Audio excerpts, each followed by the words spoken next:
Welcome back to Questions with Crocker with me, Dr. Crocker, and my husband, Shane. Hi. How you doing? I'm good. I've got a Mountain Dew.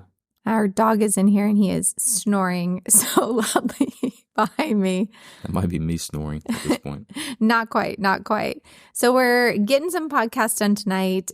We have a question that I've commonly gotten come through, and it's actually something that there's a fair amount of information around. It's definitely a business question, so I'm excited to get into it. But first, I wanted to ask you a quick question, just a little get to know you, Shane Crocker. So where did you grow up at? In North Louisiana, just south of Shreveport. How many people were in your graduating class? So this is a trick question. So I went to public school growing up. It was a decent size public school. Right. But I actually graduated from a small private school. So there's only 7 people in our class. I mean, were you at least homecoming king or anything? I don't remember. Yeah. I know I wasn't number 1 in the class. You were not number 1. Was that your cousin? Cousin beat me out. Yeah, your cousin who's, really smart. Yeah. I get that. But you, yes, we're from a very small town in Louisiana, and it's really fun to go back there and visit, except there are alligators in the pond. Yes. And they almost ate our dog. Yeah. They kind of come and go. They do. Sometimes they're there, sometimes they're not. I mean, that's kind of creepy that they're just there or they're not, especially because our kids fish there and there's dogs there. And I swear to you, we went home to visit and we had 2 labs at the time. And the labs took off for the pond because they used to always play in our pond here in Texas. And I saw an alligator head come up in the water. And I was about to go fight for my life for our dogs. And I'm screaming at him to get out of the water. And the alligator's just up. And then all of a sudden it disappeared under the water. And in my brain, I'm when it disappears, it's attacking. And so I'm yelling and screaming. And the dog's... It's a very traumatic story. It was very scary when you're not you don't grow up around alligators that just are in and out of the water frequently. It's a little disturbing. So I'm sure our friends in Florida, Louisiana are it's not a big deal. But I also just envisioned the dogs being sucked under all of a sudden. And I was going to go in there. I was what do? Poke their eyes? I was thinking through all my training. You're training all your alligator training? Alligator wrestle training. What are we doing? So anyways, yes, you're from Louisiana, but you're in Texas now. So yes. Do you consider yourself a Texan now? I think so. I think so too. I feel you've been here long enough. And I mean, you look like a Texan and you talk like a Texan. Even though I love going to meetings in the Northeast and where are you from? You've got a weird Texas/Louisiana accent, I guess. You do. And I feel when we go home, your Louisiana accent gets a little thicker. Yeah, a little bit deeper. So, but that's pretty common. And then I, on the other hand, was born in Louisiana in Baton Rouge, but then I lived in Washington State, California, and then finally Texas growing up. So I've actually only lived in Texas since I was a freshman in high school. That was a long time ago. Excuse me. I'm just saying. Why are you aging me like that? It was a while ago. I have definitely had my 20-year high school reunion, which feels ridiculous. I do not feel that old most days. But we are in the hometown I went to high school at. And a really fun thing happened today. So I had a new pet owner come into the hospital today, and we had a great appointment. They were a delight.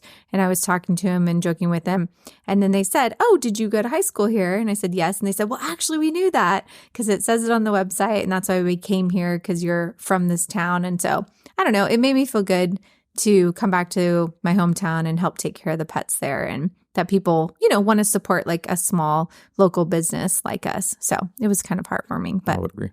And we are both originally from Louisiana, but we would now consider ourselves Texans. Yes. So nobody throw too much hate toward us because right. of that. We still love Louisiana. We love the food in Louisiana. Oh my gosh, the food. We still love some LSU football. There's definitely things we still really enjoy. So, okay, so back to the actual reason of this podcast. So I am an emergency veterinarian. Shane is an entrepreneur, and together we own a veterinary hospital that is a general practice. And this has been a dream of ours for a long time. We've owned it for just over a year. We're still here. We're still standing. And it's been really fun, and we've learned a lot along the way. So we thought that we would have a podcast to answer all the questions that I get asked on social media. Did we think we should have a podcast? As I was saying it, I was waiting for you to correct me. I'm just saying. Well, I don't think I'm the type to just talk to myself on a podcast. And so I needed somebody, and I enjoy talking to you more than free labor. Most people. Also. Let's be honest. You will record a podcast with me at 11 o'clock at night in our home. So that is how it worked out. Congratulations. That's how you got the job. Very small. If anyone else wants to apply for co-host, this is what you have to do to be a part of it. So yes, we answer questions that people send us. And I actually have a question that I get pretty frequently, kind of in different forms. But people do know I'm a practice owner. So we had Chow My Owl is their handle. I know. I'm sure they have a Chow. I don't know. Or an owl. Chow My Owl. But they asked. Like owie or owl? No, owl, like O-W.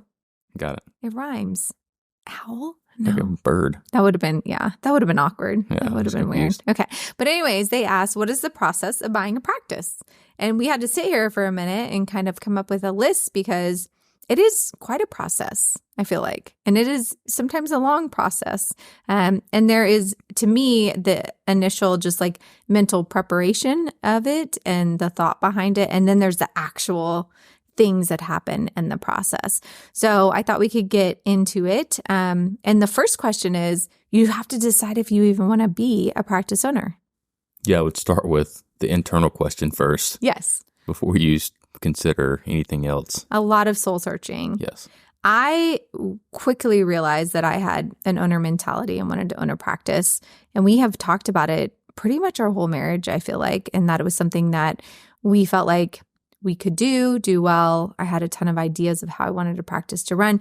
And also, as an associate vet, I just have never been 100% happy not being able to like make decisions and really be the one that is good or bad, like getting things done.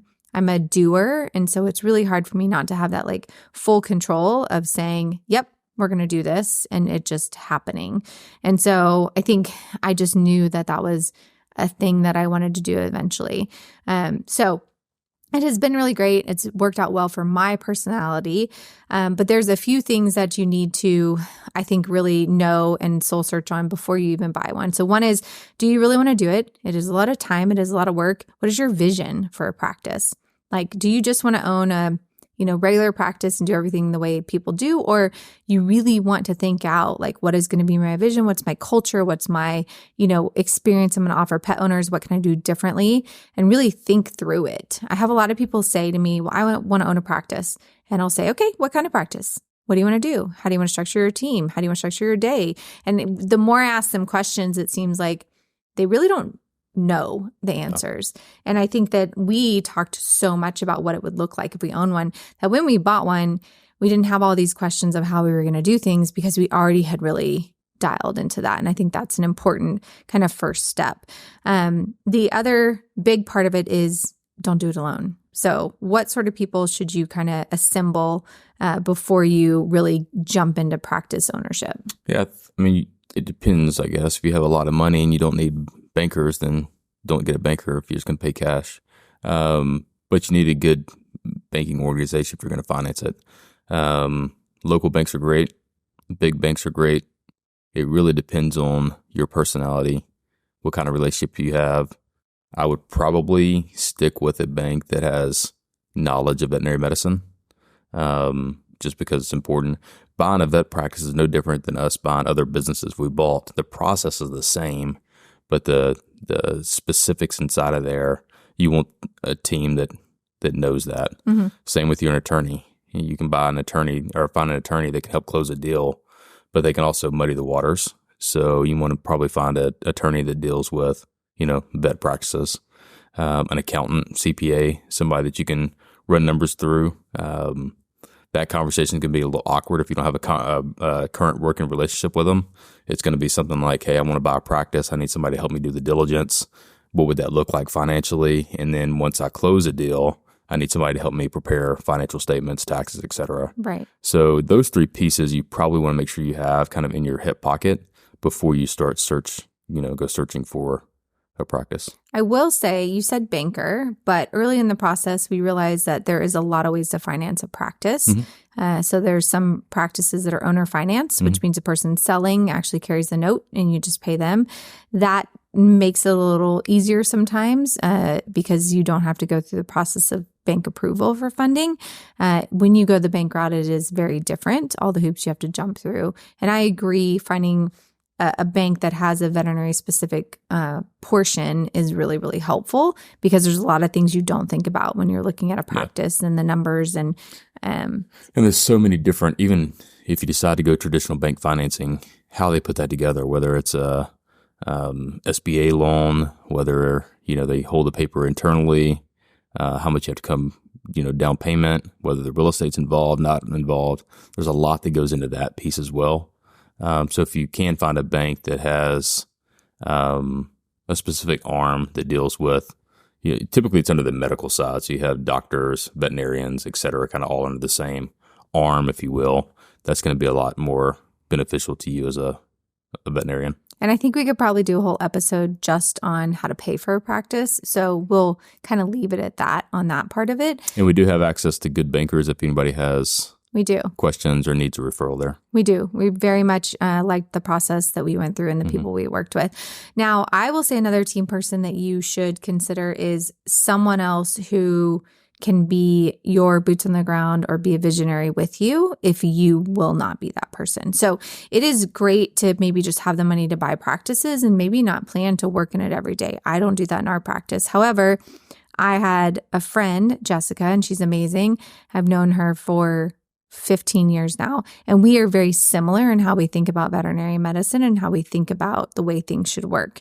And so when we talked about hospitals and teams and cultures, we quickly realized we were aligned. And so basically we said if I ever found a practice that she would be a part of the process. And that has been one of the best decisions that I have ever made, is having someone who really can make those decisions when I'm not there and can give me feedback on what's going on and be such an important part of the team that it seems like I'm there every day, even if I'm not. And so whether or not you plan to be there all the time or not, you need to think about having someone who really embraces what you want for the practice to be a part of it. And I think you bring those people on early when you're really looking at starting a practice. I would agree. And making sure that y'all get along. So next you have to find a practice, and there's the traditional having a broker send you practices to, look at. They'll send you sheets. You can sign up for, websites and different listings, and then they'll send you practices in your area or areas you're interested in. You can look in VMA newsletters and people will post things. There's all these Facebook group now of where you can find it. But I think just traditional networking, like locally, is probably your best bet. Yep. So putting it out there that you are interested in practice ownership and really just getting to know the people in your area will help. And that's basically how we found our practice, was somebody saying, I know this person's selling. Would you be interested in buying? They want to talk to you. And it was just through relationships. Yep. And I think a lot of transactions that change hands are associate vets that end up buying the practice they're in. If you're not buying the practice you're in, trying to find a practice locally to buy is going to be just over a period of time probably. Mm-hmm. So if you make your mind up that you want to own a practice, it may not be the practice that you're working in, but you want to live in Keller, Texas, as an example. You're going to have to wait for a practice to open up or potentially start your own, right? Mm-hmm. So just keeping that in mind, if you are going to buy a practice, sometimes you have to be patient and make sure you find the right practice. And there is definitely de novos where you find a building and you build your own. We're talking about actually buying an existing practice, which we wanted to do for quite a lot of reasons. Mm-hmm. And this is a practice that we really felt had a lot of potential and value in it. And so far, we've been right about that. Mm-hmm. So once you've made the decision, you have a team of people to help you with the process, and you've put it out there, you find a practice you're interested in. So then you have your initial stage of due diligence. So explain a little bit what due diligence is. Yeah, typically that first initial diligence, they'll probably make you sign an NDA, which is a non-disclosure agreement. That basically protects both parties to make sure no information is leaked out. Mm-hmm. You'll typically go in and start having conversations. Their team may not have any idea that they're looking to sell. So you kind of clear that up in advance. Does the team know you're looking to sell? Is this just the veterinarian? Is it multiple associate veterinarians that are selling? What's the deal? You may have to meet off site, but a lot of times you meet and start talking about the overall practice, the location of the practice, generics of, how long they've been in business. Do you think it'll be a good cultural fit, et cetera? Once you've kind of established, hey, this is a good fit for me, I think this is something that we'd like to look further into. You typically go to the second level of diligence. There could be another level of NDA that you have to sign that's even tighter. Before they allow you to go to that second level, sometimes you may have to sign what they call a letter of intent. And that letter basically says, based on the overall information, I'm willing to pay X. Now I'm going to go do my diligence and see if that number holds true. And that's when you start really digging deeper. So you're saying X, like you basically are making an offer. Yeah. I think this is what we would offer for the practice before you see all the books and you see a lot of this stuff. You'll have some high-level information, right? You'll have basic knowledge of over the last 3 years, they trended X in revenue and dropped Y to the bottom line, and the veterinarian or associates have taken out this much, and they call it seller discretionary income. So you kind of have some base knowledge. And now once you say, okay, if this base knowledge is good and true information, I'm willing to pay this number, then you start digging deep to make sure this all flushes out.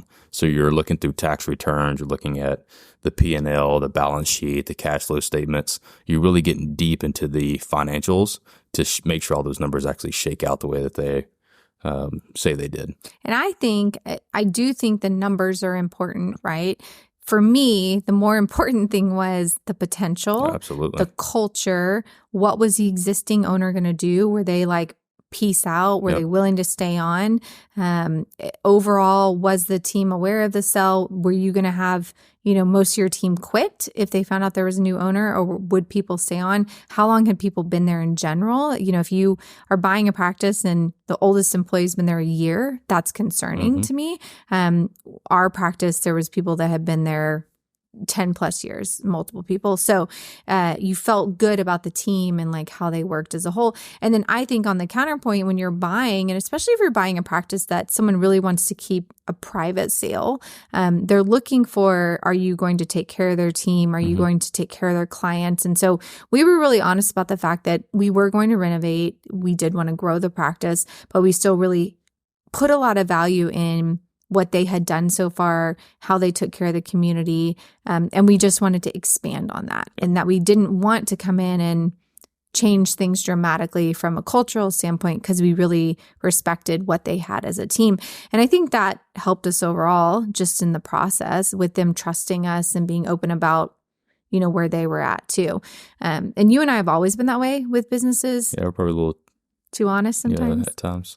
I agree. Transparent. But I really think it's important to go into it and say, this is what we can offer and this is what we really see happening. And not sugarcoating anything, but also making sure that you show appreciation for what has already been done, and you don't just disregard all the hard work that went into where somebody's at so far. And so that was a lot of the conversation. And then you dove deeper into the books, and you find out some stuff is what you thought it was, and then maybe there is not quite the numbers adding up. And then we went back and made a different offer after that. And you're looking at other stuff too, right? You're looking at what assets are you buying? How old is the equipment? How bad is the shape of the building? What are the current prices they're charging to customers today? Where's the opportunity for pickup? How much are they paying the staff? Do we need to look at, some potential HR issues that are out there, et cetera? Yeah. So there's a list of stuff that you want to look at and make sure you understand before you kind of go to that next level. And that takes a little bit of time. Typically in that letter of intent, it will kind of dictate that you have so much time to do this diligence. There's ways to extend that. Obviously, if you're not getting documentation fast enough, or you find something that's just not adding up, there's some stuff in there that could prolong that. But typically you're kind of on the clock at that point. You've determined that you're going to move forward. Let's dig deep into this. If you don't have a very strong finance background, this is where you pass that off to a CPA and have them take a look and say, okay, can this practice support a price tag of X? Right. This is where your banker gets involved. They start looking at preliminary numbers to see, okay, how much you're going to have to bring cash to the table. Can you get creative and have the seller carry some note? Is real estate involved, not involved? Real estate's involved. That's another thing you got to look at. 'Cause you have to start getting inspections done, appraisals done, make sure that you have clean title. There's a lot of other stuff around real estate that kind of, Muddies the water a little bit. Well, and these are all things that I learned along the way because I really had no clue how much went into it and how much to consider. I mean, to me, I'm like, this practice is doing well. They're paying the bills and there's a lot of upside. And that was like the extent of what I, would look at to buy a practice. But it was interesting to kind of think about all the other things and what else went into it. Even as much as, there was an agreement with a lab company because an x-ray had been purchased. And that was something that like we had to take on. And would that look like in the future for us? I mean, there's a lot of little things. Yeah, I mean, you're that looking for those contracts that are in place. Are they assumable, not assumable? Right. There's a lot of stuff that kind of goes they into that. lock you into something that just is not beneficial for you. And so I do think that all those things are things that you don't really think about. Now, traditionally, banks have you put down about 10%, right? 10 to 20. It depends, yeah. But so if real estate's involved, sometimes you may have to put 20% down on the real estate. With a traditional business, you may have to put 20% down on the business. With a medical business, especially veterinary or dental practice, those historically have been pretty good performers for banks. Right. A lot of times they'll finance 100% of that business and provide you working capital to get started. One thing I will say, this is something that I learned along the way too. They will do that if you will buy the business and own it 100%. If you will be a minority owner in a business, it is harder to get financing. Yes. Like 100% financing. Yes. Especially if you don't have control of the business. Right. So if you're a minority owner of the business and you really don't have any control over the future of that business, the bank's going to be very hesitant to allow you to finance that. Right. So that was something to consider when I was an associate looking to buy into a practice was, if I was only going to get a minority share, was the owner then going to carry the note? Because going to a bank, they weren't going to give me the money to buy into it. Yep. And that was, again, another kind of light bulb moment for me that I never would have known beforehand. And maybe vet schools are doing a better job of teaching, and these are things that people would already know, but I'm just trying to make sure I share the things that like I didn't know as a non-business person to think about before I was going into this. And from the conversations I have with people who reach out to me and say, I want to buy a practice, and when I start asking them about this and about financing, I don't think a lot of people in our space are aware of these things. I think we've all purchased cars and gotten car financing or bought a house and had house financing done. They think that banking is kind of like that. It's much different when you start looking at a business. You have to start signing personal guarantees that you as an individual guarantee in this business, even though it may be inside of a LLC or an S corp or however you set it up.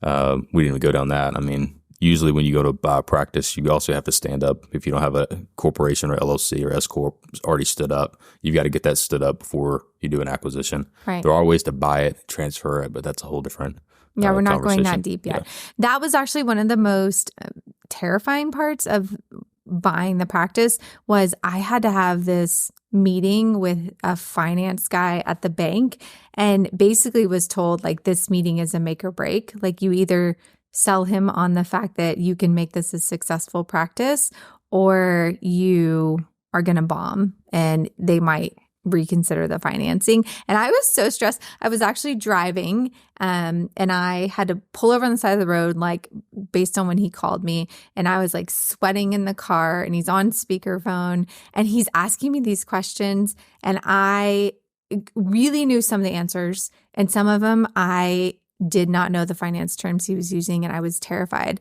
And I remember I was texting you and I'm like, is this something? And what is this? And like you were helping me like with the definitions of things. And obviously I got through it and they give us financing, but I'm like sweating right now thinking about it because I can, go in and remove a spleen on a dog that's trying to bleed on me. But talking to a banker in finance who held such power over this about something I don't know anything about. I think that's a huge downfall of the bank, right?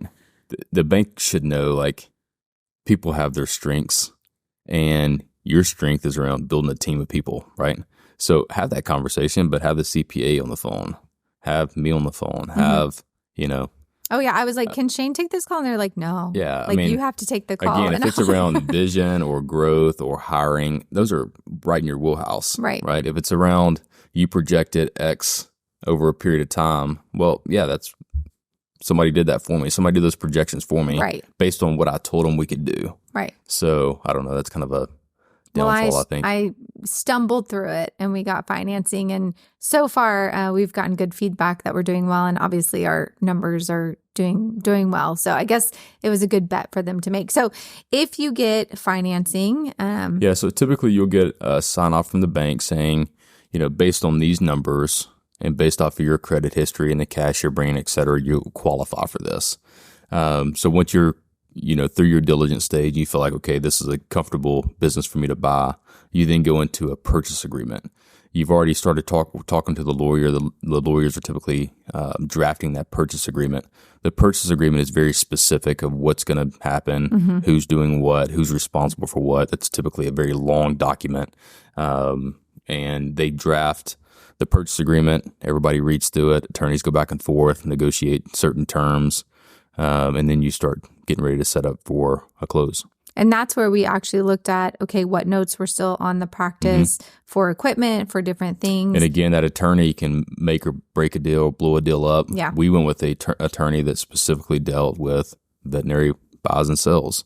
And they had a checklist of things to ask and even knew, Antec and names, LabCorp, et cetera. So it was very helpful that they had knowledge of the industry and not just an attorney that was closing a deal. Yes. And, you can, all of that's negotiable, like all of it. With the owner and you're the buyer and you can say like, yes, I'll assume that contract. No, I won't assume this. And that's actually a really good time to make those decisions because once you buy the practice and you're in it, and if you assume those contracts, you sometimes can't get out of them, which is something we've found. So I do think the other thing that I'll interject right there is there's also different ways to buy the practice, whether you're buying through an asset sale or a stock purchase.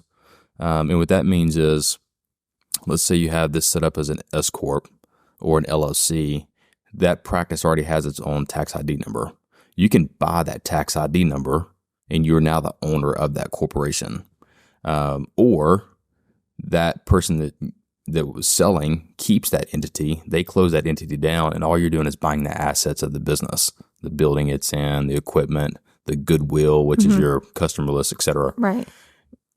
There's a conversation you would have with the attorney around that. There's positives and negatives to both of those from a tax perspective as well as a liability or future liability perspective. Right. So those are things you want to kind of talk about and understand before you make an acquisition. Is this an asset purchase? Is this a stock purchase? What are my, potential hiccups going forward with either one of these? And no matter what, it's not a cheap process buying a practice, but it is worth paying people who really know what they're doing in the space because it will save you money in the long run if it's done correctly up front and if you ask the right questions and either you figure out it really is a great deal or it's not. I think I know some people that didn't really get a CPA involved and thought the numbers they were given were pretty accurate and then bought practices and realized how much was not true because they didn't do a deep dive into the finances.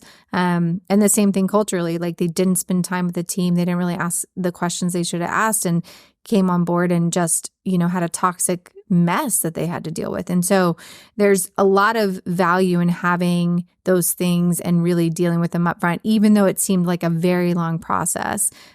We finally did get to the point where we both agreed on a number. We were moving forward. And I will say my final stage of buying practice was I had one final freak out session, do we really want to do this? We have. Yeah, I think there's always a buyer's remorse and a seller's remorse. Yes. And they may hit at different times, but I think both parties always have a kind of a mine moment. was right as we were about to close. And I was like, we are so busy. We have so much going on. Is this really something?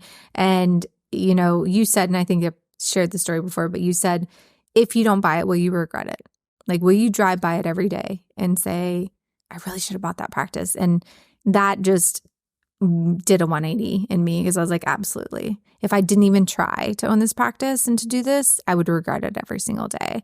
And so that was very helpful. So that's kind of how I now approach it. And when I talk to people who want to buy a practice, that's kind of the things we talk through too. And the level of diligence that you have the opportunity to do carries a lot of weight, especially as you become the owner. Mm-hmm. We were fortunate enough that the staff knew that she was looking to sell. So we had kind of free access to ask questions, and we sat in the conference room several times all together and asked a lot of pointed questions and really wanted to understand kind of the vision in the future. I don't think we ever were blindsided with anything once we actually closed on the practice. Right. I mean, I think we had a good idea of, everything that was going on, where we needed to concentrate right out of the gate. Mm-hmm. But doing that level of diligence up front saves you from getting blindsided, 2 months later. Yeah. I mean, I would say it's a red flag if an owner's like, yeah, I'm trying to sell and I'll maybe be here 6 months and then I'm out. Because that to me tells, and they're like, don't talk to the team. That tells me that team has no idea what's happening and they might not be very open to change. Yeah. And again, it may be that that's a great location for you, right? And it may be that you just see all the potential in the world. Those are huge red flags, and I think you have to discount your price with anticipation that bad things may happen, right? So there's still a deal to be had there, but just understand if you don't do your level of diligence to, proceed with caution. Yeah. But ultimately, are you happy we bought the practice? Yeah, I'm always happy with buying stuff. I feel like your voice like broke there for a second. I'm always happy with buying stuff. Now I get bored over a period of time, so we got to keep my Well, now focused. You have a whole renovation project that you get to focus on, and that is going to cover you for quite a while. You will not be bored. So I think this is a good broad overview of what to consider and what to think about and how to kind of do the practice ownership journey. I feel like we say this every podcast. We're not experts here. No. Hire the right team to make sure that you understand everything you're getting into. Yes. And I, try to be really open and honest that I did not know all this going into it. And I think there's still things that you and I talk about sometimes. And I have to ask, what is this? What does this mean? Especially the business terminology. But it has been fun to learn about it. That is a great point too. If you're in a meeting with a banker or an attorney or a CPA and they say something, don't just nod and smile. If you don't know, stop them and say, hey, look, I can cut whatever cat you want me to cut. Explain what you're telling me so that I make sure I understand it. Right. There's nothing wrong with saying that. Right. I agree. I think being open and honest in the process is really important, or else you can end up in a really bad place. So we were lucky that we found a wonderful place and a wonderful team. And I'll also say that we weren't really looking. We were not looking. But like you said, we had already had a lot of this discussion because we knew at some point we wanted to do it. Yes. And I think a lot of people feel like they get too old to do it. And we are in our 40s, just bought a practice. And I think it's going to work out really well time-wise. Yeah. So. I mean, we kind of backed into that too, right? I mean, if a typical person retires at 65, just throwing a number out there. I mean, you probably need 10 years or so to really pay your practice off. So that puts you at 55. Anytime, before 55-ish, it's probably not a bad ideal to buy a practice. Yeah. I mean, you could still work through it, pay yourself a decent salary, create an asset that at some point you can sell in the future. So I don't think you're ever to a point where it's too late to buy one. I agree. And I think that if it's something you've always considered, it is definitely worth trying. And worst thing that happens is it doesn't work out and you sell it to somebody else. I mean, you can take a loss. You may. I was trying to be encouraging. I was trying to leave them with a note of hope, but we are happy we did it. We are enjoying the process. We're learning a lot along the way. And we definitely can deep dive a little bit more into some of these things because I do think that, especially around the financing part of it and the banking part of it, there's a lot of questions still that could be answered. So maybe we'll get our banking friends on here and interview them. That'd be good. Yeah. That'd be fun. I feel like it'd be fun to be like, what are the top 10 things you should know if you're looking to finance a practice? Yeah. So, okay. I appreciate you guys listening. You can catch this podcast on Apple Podcasts or Spotify, wherever you listen to your podcast. You also can ask us questions on social media at Questions with Crocker. You can watch us on YouTube. I don't ever watch it, but Shane says it's good. I don't like watching myself. So I feel like I look tired at 11 o'clock at night, but that's okay.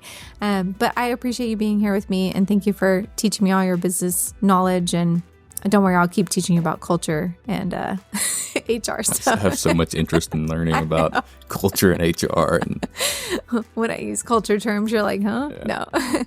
All right. I don't want to be a part of any huddle. We had a huddle today. It was great. It's great for people. And we clapped out someone who did a great job today. I love that. Listen, team building. Woo! We got it. You and me will have a huddle after this. It'll be great. All right. You guys have a great day, night, whatever it is you're listening. And let us know if you have any future questions. And we appreciate you being here.